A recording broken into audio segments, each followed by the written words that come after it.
ওকে, so এই মুহূর্তে আমাদের সাথে আছে বাংলাদেশের জনপ্রিয় একজন কার্টুন আর্টিস্ট অন্তিক মাহবুব।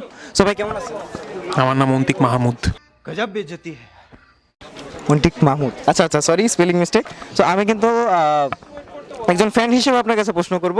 সো ভাই, সর্বপ্রথম মানুষ আপনার কাছে যে প্রশ্নটা সবচেয়ে বেশি করে, ভিডিও কেন এত লেট করে আসে? কারণ বানাইতে সময় লাগে। আমি প্রত্যেক মাসে তো একটা ভিডিও আনি, অনেক তো এটা। তারপরও তো ভাই এটা আমাদের আমাদের কত সেকেন্ডের ভিডিও করছেন এতক্ষণ আপনি জানেন? Idea guess, random guess. 145 to 1 minute, 1 minute মানে কত? 60 সেকেন্ড। 60 সেকেন্ডে কয়টা ফ্রেম আছে এটা জানেন?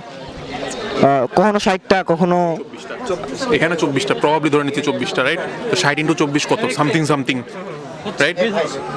এটা তো আপনি করে ফেললেন। আমার প্রত্যেকটা ফ্রেম ধরে ধরে আঁকতে হয়, সো এখানে সময়টা লেগে যায় আর কি। সো এই জন্য ভিডিও বানাতে টাইম লাগে। ওকে। সো আপনি আসলে যেভাবে ভিডিওগুলি বানান, আপনি আপনার ফ্যামিলি সহ মানে সবাইকে রোস্ট করে দেন, হ্যাঁ? সো আপনার কখনো আপনার আব্বুকে, কখনো আপনার বোনকে, সো এগুলির কারণে প্যারা খাইতে হয় না? না, তারা আমাকে প্যারা দিলে আমি এটা করি। সো এটা লাইক শাস্তি দিই আমি তাদেরকে আর কি। সো আপনি যখনই দেখবেন যে আমি বাপ মাকে বেশি প্যারা দিচ্ছি, বুঝতে হবে আগে কিছু একটা হয়েছে। বুঝতে পারছি। সো ভাইয়া, আপনি হচ্ছে বই লিখছিলেন, এখন বইগুলি মোটামুটি আপনার অনলাইনে মোটামুটি সেল হচ্ছে, এবং অফলাইনেও এরকম যে আসলে এরকম ক্রেজ একটা দেখতেছেন। সো এই ব্যাপারটা আসলে কেমন ইনকাম করতেছেন, মানে দেখতেছেন? ভালোই ভালোই লাগতেছে। So, আপনি যদি অন্তিক মাহমুদ যদি জনপ্রিয় না হতেন, সো তারপরে যদি এই বইগুলি লিখতেন, সো ওই সময়ের ফিডব্যাকটা থেকে এই সময়ের ফিডব্যাকটার মধ্যে মানে পার্থক্যটা কিরকম আপনার কাছে মনে হচ্ছে? এইভাবে কি আসলে কেসটা পাইতেন? মানুষ তো এটা আমি কিনতেই না মনে।